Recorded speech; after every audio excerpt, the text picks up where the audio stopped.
सूरत के मारुति नगर सर्कल से लेकर लिंबायत में मदीना मस्जिद तक अवैध दबान हटा लिया गया।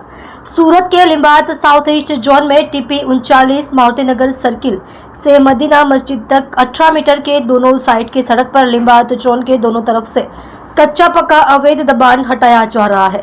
सूरत के लिंबायत में मारुति नगर सर्कल से मदीना मस्जिद तक 18 मीटर सड़क पर अब लिंबायत जोन की बारी थी, जिसने पूर्व सूचना देने के बाद भी स्वेच्छा से दबाव नहीं हटाया, जिसको लेके सूरत महानगर पालिका तरफ से फुटपाथ से लेके दुकानों में किया गया अवैध दबान हटाया गया है।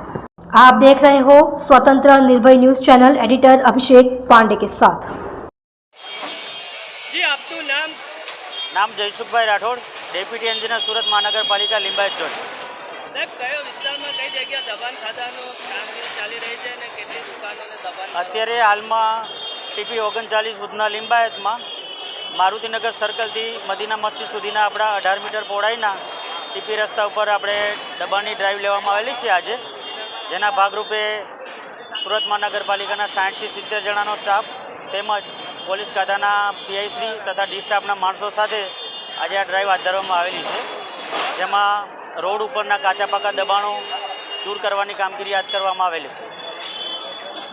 આ કામગીરી કેટલા દિવસ ચાલશે સાહેબ ને બીજી વાત કામગીરી આજથી શરૂઆત કરેલી છે। પિરિયોડિકલી અને કામગીરી દર વીકલીથી 15 દિવસના ગાળામાં બી આ કામગીરી રૂટીનના કામગીરીના ભાગરૂપે ચાલુ રાખવામાં આવશે।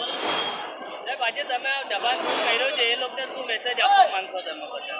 મેસેજ તો એ લોકો સમજી જ ગયા હશે।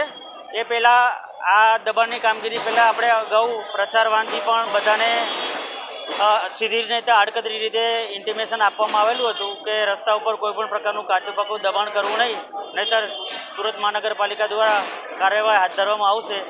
જેથી આજે આ ડ્રાઈવ હાથ ધરવામાં આવેલી છે અને એ કન્ટિન્યુ રહેશે જ્યાં સુધી કોઈપણ પ્રકારના દબાણો કાયમી ધોરણે દૂર ન થાય ત્યાં સુધી।